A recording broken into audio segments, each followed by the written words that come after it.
Friends, welcome back to my channel. আশা করি তোমরা সবাই খুব ভালো আছো, সুস্থ আছো। আমি ভালো আছি এবং সুস্থই আছি। ভিডিওটা একটু বড় হবে, হ্যাঁ, একটু দেখে নিও। খুব গুরুত্বপূর্ণ বিষয় ভিডিও আলোচনা করছি, ভিডিওতে আলোচনা করতে বসেছি আর কি। দেখো, প্রথম কথা একটা বলি যে শাঁখ দিয়ে কিন্তু মাছ ঢাকা যায় না। আমরা সত্যি যতই লুকানোর চেষ্টা করি না কেন, সত্যি কিন্তু লুকানো যায় না, এটা আমরা প্রত্যেকটা মানুষই জানি, তাই তো? তো এই যে আমরা এতদিন ধরে বেচুর বাড়িতে, বেচুর ভিডিওতে অন্য কোনো মহিলার উপলব্ধি আমরা পাচ্ছিলাম, তা সে মহিলাটা কে আমরা সবাই দেখে নিয়েছি। আমরা বুঝতেও পেরে গেছি, যখন মহিলাটা জনসমক্ষে আসলো আমরা বুঝতে পেরে গেছি এই মহিলাটা সেই মহিলাটা। মহিলাটার হাত, মহিলাটার গলার আওয়াজ, মহিলাটার আংটি, সবকিছু দেখে বুঝে গেছি।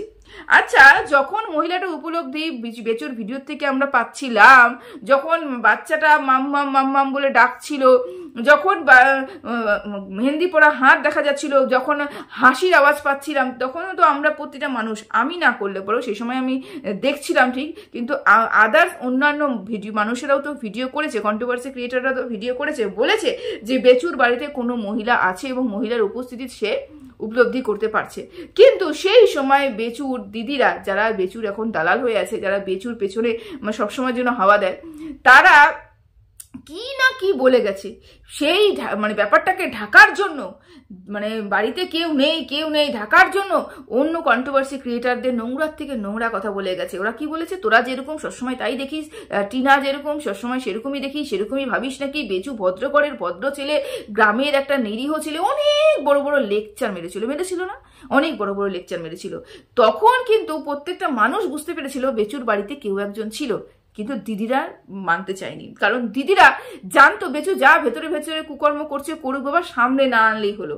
কিন্তু বলে না, সত্যি কোনোদিনও ঢাকা রাখা যায় না, সত্যি বেরোবে। বেচুর এই কুকীর্তির কথা কোথা থেকে? সোশ্যাল সাইটে আপলোড হয়ে গেল। সোশ্যাল সাইট থেকে আমরা জানতে পারলাম যে বেচুর ঘরে একজনের উপস্থিতি আছে। এতদিন যারা না করছিল যে না, মিথ্যে কথা, তারাই আজকে স্বীকার করলো। হ্যাঁ, এটাই সব থেকে বড় হচ্ছে কি বলবো, জয়ের কারণ আমি বলতে পারি। যে যারা কন্ট্রোভার্সি করছিল, যারা কন্ট্রোভার্সি বিচক্ষণতা দেখিয়েছিল যে না এই সেই মহিলা, এই বাড়িতে উপলব্ধি করছি কোনো একটা মহিলা, তাদের কথা আজকে গিয়ে সত্যি হলো। তাহলে ভাবতে পারছো, একটা ছেলে দীর্ঘদিন একটা মহিলাকে বাড়িতে নিয়ে রেখেছে, যার এখনো ডিভোর্স হয়নি, বাড়িতে নিয়ে এসে একটা মহিলাকে রেখেছে। দিদিগুলো সব জানতো মহিলাটা বাড়িতে রয়েছে, তারপরেও দিদি প্রতিবাদ করেনি, এদের প্রশ্রয় দিয়েছে। দিদিগুলো এদেরকে প্রশ্রয় দিয়েছে।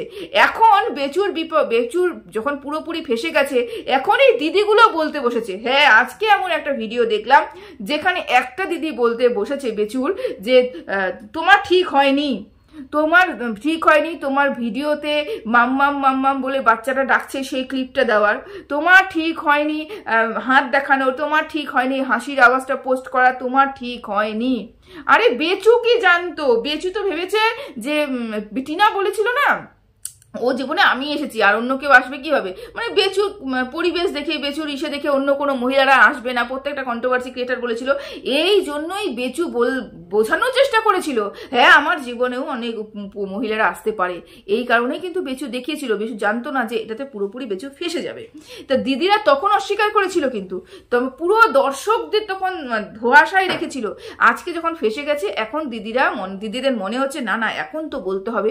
এখন দিদিরা স্বীকার করছে, হ্যাঁ ছিল, কিন্তু বেচুর উচিত হয়নি এগুলো প্রকাশ্যে আনার। এই কথাটা কিন্তু দিদিরা একদম পুরোপুরি স্বীকার করে গেল, বুঝতে পেরেছো? যাই হোক, তো এটাই হচ্ছে ব্যাপার। সত্যি কোনোদিনও ঢেকে রাখা যায় না। আর থাকলেও মানবিকতা, তোমরা মানবিকতা নিয়ে অনেক জ্ঞান শুনেছো। এখনো তোমরা কালকেও ভিডিওতে অনেক কজনের ভিডিও লাইভ দেখেছো, সেখানেও তোমরা বুঝতে পেরেছো যে মেয়েটাকেই কিন্তু সেফ সাইডে রাখা হচ্ছে। মেয়েটা অত্যাচারিত, মেয়েটা নিপীড়িত, মেয়েটা একা থাকে, মেয়েটার বাবা মার উপরে মেয়েটার উপরে দায়িত্ব দেওয়া আছে, মেয়েটাই পালন করে। তারপরে মেয়েটা ওই লিভিং পার্টনারের সাথে থাকতো, লিভিং পার্টনার উপরে অত্যাচার করতো, এই সব বলে কিন্তু মেয়েটাকেই সেভ করা হচ্ছে। ভাবতে পারছো, যেখানে এই ওয়াইটিতে একটা মেয়েকে যে বাচ্চা জন্ম দিয়েছে, যে 5 বছর সংসার করেছে, সেই মেয়েটাকে বদনাম করা হলো। আর যেই মেয়েটা অলরেডি বদনাম করা, হ্যাঁ বদনামিত, যে একটা 15-16 বছরের মেয়েকে রেখে চলে এসেছে, যে ও লিভিং 8 বছরের থাকছে, সেখানে 3বার ড্যাশ বুঝতেই পারছো করেছে, তারপরেও মেয়েটা অন্য একটা পুরুষের সাথে জড়িয়ে গেছে। তাহলে মেয়েটা বদনাম না, আগের থেকে বদনামিত। তো এই মেয়েটাকে এখন ঠিক করার চেষ্টা করছে। কারণ কি? কারণ বেচু এখানে পুরোপুরি ফেসে গেছে। তোমরা মনে আছে তোমাদের তারাপীঠে ব্যাপারটা, তারাপীঠে কাউকে গিয়ে সিঁদুর পরিয়েছে ব্যাপারটা।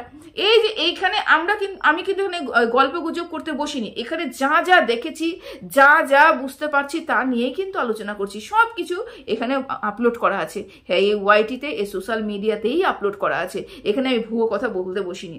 তো একটা মেয়েকে বদনাম করা হলো, এখন কি অজুহাত দেওয়া হচ্ছে? মেয়েটা নিপীড়িত, মেয়েটা নির্যাতিত, সেই কারণে নাকি। তা এই যে নিপীড়িত নির্যাতিত তো টিনাও হয়েছিল। মেয়েটা কি আরেকটা দিদি বলেছে যে ক্ষমা চাইলে নাকি ক্ষমা করে দেওয়া যায়, একবার যদি কোনো দোষ করে একবার প্রথমবার দোষে ক্ষমা করা যায় আর কি। তা আমারও তো সেটাই প্রশ্ন, টিনা তো যা করেছিল, টিনা ক্ষমা চেয়েছিল, জনসমক্ষে এসে টিনা ক্ষমা চেয়েছিল, টিনা বলেছিল, টিনা বাড়িতে আসতেও চেয়েছিল, সব টিনা করেছিল। টিনার মা বেচুর পায়ে ধরে ক্ষমা চেয়েছিল, ওখানে রাখতে চেয়েছিল, তারপরেও কিন্তু যে বেচু ওর উপরে অত্যাচার করেছিল, তারপরে টিনা বেরিয়ে যেতে বাধ্য হয়েছিল। বেচুর কাছে টিনা ক্ষমা চায়নি? আছে তো, কল রেকর্ডিং আছে তো, ক্ষমা চেয়েছে তো, সব কিছু আছে। তাহলে সেই সময় টিনাকে ক্ষমা করে যায়নি, কিন্তু এখন এই মেয়েটাকে ক্ষমা করা যায়? টিনা তো শুধুমাত্র বেচুর স্ত্রী ছিল, শুধুমাত্র বেচুর স্ত্রী ছিল, কিন্তু এই মেয়েটা দুবার অন্য পুরুষের সাথে থেকে এসেছে, 3বার বেচুর কাছে এসে পৌঁছেছে। ভাবছো মানুষের মানসিকতা কত দূর? মানে বলে না, যে যেরকম সে সেরকম খুঁজে নেয়। বেচু ঠিক এইটাই ডিজার্ভ করে। আর আজকে দেখতে পেয়েছো হাসতে হাসতে মরে যায় বেচুর ওই পোস্টটা আর বেচুর ওই দাড়ি, বিভৎস জঘন্য লাগছে, জঘন্য থেকে জঘন্য লাগছে। কারণ কি, মানে ওর বেচুর কমেন্ট বক্সে এসেও কমেন্ট করছে মানুষ, তোমাকে দেখতে মনুষ্যনার মতন লাগছে। ভাবতে পারছো? মানে মেয়েটাকে ইমপ্রেস করার জন্য, মেয়েটাকে কাছে পাওয়ার জন্য, মানে মেয়েটার চোখে ভালো হওয়ার জন্য তার বয়ফ্রেন্ডের মতন বেচু সেজে গেছে। ও মাই গড, এত ভালোবাসা কোথার থেকে আসে? যাই হোক, হলো। এইবার কিছু কথা আমি গুপ্তিকে নিয়ে বলি। গুপ্তি আজকে একটা ভিডিও করেছে, ও ভিডিও করেছে কিন্তু সত্যি ওরা নিজেও জানে না ভিডিও করতে বসে ও বলবেটা কি। ও বুঝতেই পারছে না, ও একবার এটার কথা বলছে, একবার ওটার কথা বলছে। মানে সুতপাকে নিন্দা করতে হবে বলে, সুতপার সম্বন্ধে বাজে কথা বলতে হবে বলে একবার এটা বলছে, একবার ওটা বলছে, একবার ওটা বলছে। মানে যেগুলো বলছে সেগুলো অলরেডি বলা শেষ, বলে ফেলেছে মানুষের। তা ও নিজেও বলেছে, তারপরেও ওই একই ঘ্যানঘ্যানানি করতে বসেছে। ওর কথা কি আমি তোমাদের বলেছি না, ম্যান্ডির সাথে সুতপাকে দেখা গেছে, এখন ম্যান্ডি হয়ে যাবে সবার চক্ষুশূল, সবার চোখের কাটা। ম্যান্ডি হয়ে যাবে সবার চোখে কাটা।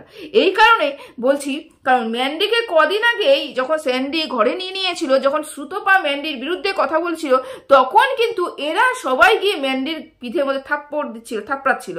না তুমি সাব্বাস, তুমি সব ফেলে ফিরে এসেছো, তুমি সব কিছু করতে পেরেছো, তুমি সংসার করতে এসেছো মেয়েটার জন্য, এটার জন্য তোমাকে অ্যাপ্রিসিয়েট করি, এই সেই, তুমি ভালো, তুমি সংসার করো, তুমি এই করো সেই করো। ম্যান্ডিকে চেটে পুটে পরিষ্কার করে দিয়েছিল, কাদা মাখা পুরো শরীরটাকে তো করেছিল না। আবার যেই সুতপার সাথে ম্যান্ডি সখ্যতা দেখতে পেলো, আবার ম্যান্ডি খারাপ হয়ে গেল। আজকে কি বলা হচ্ছে? আজকে বলা হচ্ছে ম্যান্ডি যেরকম অন্যর ঘরে গিয়ে বেড গরম করতে পারে, সেরকম ম্যান্ডি ঘরে এসে মানে অন্য ঘরে বিছনা আবার ঠান্ডা করে দিয়ে এসে স্বামীর সাথে নাকি ঘরও করতে পারে। কে বলেছে? গুপ্তি বলেছে। এই গুপ্তির মুখে কত রকমের কথা বলে, একটা মুখে কত রকমের কথা বলে। যেই মানুষটাকে কদিন আগে আমি এত প্রশংসা করলাম, সেই মানুষটাকে আমি এখন আবার নিন্দা করছি। মানে সত্যি এদের কোনো বেস আছে? এদের কোনো মানে কি বলবো, বেস আছে কি এদের? আরেকটা কথা বলা হয়েছে, সেটা নাকি ওই মেয়েটা অন্যায় করেছে, কিন্তু মেয়েটার পিছনে যে ছেলেটা আছে, সেই ছেলেটাই নাকি বেচুকে বদনাম করার চেষ্টা করছে, কালিমা লিপ্ত করার চেষ্টা করছে। যে অলরেডি পুরো শরীরে কালি মেখে রেখেছে, তাকে আবার কালিমা লিপ্ত করা যায়? বেচুকে নাকি কালিমা লিপ্ত করা হচ্ছে, বেচুকে নাকি বেকার করে ফাঁসানো হচ্ছে, মেয়ে ছেলেটা নাকি বেচুকে ফাঁসাচ্ছে।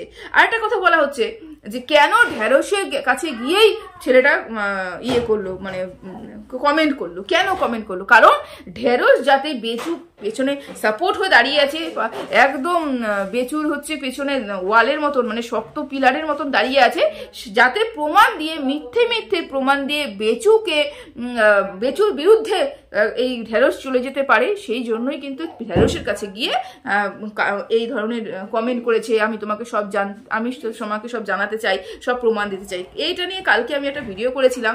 ঢেঁড়সের কাছে যদি প্রমাণ যায়, সঠিক প্রমাণ তোমাদের কারোর কাছে আসবে না, পৌঁছবে না। পৌঁছবে না। আর থাকলো ঢেঁড়সের বিরুদ্ধে, বেচুর বিরুদ্ধে ঢেঁড়সকে নিয়ে যাওয়া, না না, এটা পুরোটাই গেম প্ল্যান। ছেলেটা ভেবেছে ওর চ্যানেল থেকে এই ওর গার্লফ্রেন্ডের ভিডিওগুলো আপলোড হচ্ছে, তাই ওখানে গিয়ে কমেন্ট করেছে।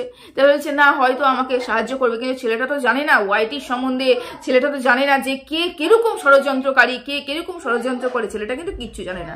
সেই কারণেই কিন্তু ছেলেটা বিনা জানাশোনা, মানে কোনো কিছুই, মানে পড়াশোনা না করে, মানে কন্ট্রোভার্সি ক্রিয়েটারদের সম্বন্ধে পড়াশোনা না করে কিন্তু ওয়াইটিতে চলে এসেছে এবং সেখানে গিয়ে কমেন্ট করে ফেলেছে। ওকে সব প্রমাণ দিতে চাইছে, কিন্তু একটা প্রমাণও যে সঠিক আসবে এখানটা তোমাদের না, কিন্তু কারণ ওই ওপার বাংলা যে বসে আছে, ওই বিদেশে যে বসে আছে, সে কোনোদিনও সঠিক খবর ওয়াইটিতে আনে না, সম্পূর্ণ মিথ্যে এবং ভুয়ো খবর আনে। এই মেয়েটাকে আবার সবার সামনে পরিষ্কার করবে, ছেলেটাকেই আবার নোংরা করবে, ছেলেটাই ষড়যন্ত্রকারী হয়ে যাবে, মেয়েটা এখন ভিকটিম হয়ে যাবে। এটাই হবে এই ঢেঁড়সের প্রধান লক্ষ্য হবে এখন আর কি। মানে বলবে যে এই যা যা প্রমাণ দিয়েছে সব মিথ্যে, সে অনেক কিছু কাহিনী এখানে আসবে। আর এটা হবে যে সম্পূর্ণ এর কলকাঠি অন্য জায়গা থেকে নড়ছে, আর এদের সম্পূর্ণ একটা ষড়যন্ত্র নিয়ে একটা মানে পুরো গেম প্ল্যান, এটা পুরোপুরি গেম প্ল্যান করে কিন্তু এটা হচ্ছে। অবশেষে তোমরা কি দেখতে পারবে, এই মেয়েটা আর বেচু এক জায়গায় রয়েছে, একই বাড়িতেই রয়েছে, বুঝতে পারছো? তো ভিডিওটা অনেকটাই বড় হয়ে গেল, সে বেশি বড় ভিডিওটা করব না। আর এই ঢেঁড়সকে নিয়ে ভীষণ চিন্তা হচ্ছে আমাদের গুপ্তির ভীষণ চিন্তা যে হয়তো ঢেঁড়স বেচুর বিরুদ্ধে চলে যাবে। বেচুর বিরুদ্ধে ঢেঁড়স যেতে পারে না, কারণ বেচুর অনেক কিছুই ঢেঁড়স জানে। আর বেচু বিরুদ্ধে যদি ঢেঁড়স যেতে চায়, বেচু হাত পা ধরে হলেও ঢেঁড়সকে রেখে দিবে, কারণ বেচুর কুকীর্তিগুলো অনেক কিছু যেরকম তোরা জানিস সেরকম কিন্তু ঢেঁড়সও জানে। তো বেচু যদি দেখে যে না ঢেঁড়স একটু অন্য রকম হচ্ছে, তাহলে বেচু হাত পা ধরেও ক্ষমা চেয়ে ভেতরে সেটিং করে কিন্তু ঢেঁড়সকে আবার নিজের কাছে রেখে দেবে, বিপরীতে যেতে দেবেই না। তার জন্য যতই পে করতে হয় না কেন, যেরকম পে করতে হয় না কেন, ঢেঁড়সের জন্য কিন্তু বেচু সেই কাজটা করবে। ঢেঁড়সের কাছে কেন করলো, কিসের জন্য করলো, সেটা তো আমাদেরও কথা। কে ষড়যন্ত্র করছে, কারা ষড়যন্ত্র করছে, কেন বেচুকে ফাঁসানোর চেষ্টা করছে, শুধু বেচুকেই কেন ফাঁসানোর চেষ্টা করছে, বারবার বেচুই কেন ফাঁসছে, এটা নিয়ে অনেক বড় বড় কোশ্চেন আছে না তোমাদের মনে, সবকিছু একটা একটা করে বেরিয়ে আসবে, বুঝতে পেরেছো? তো চলো, তো বেচুকে দাড়ি কেটে কেমন লাগছে কমেন্ট করে অবশ্যই জানিয়ে তো, জঘন্য থেকে জঘন্য লাগছে। সবাই ভালো থেকো, সুস্থ থেকো, টাটা।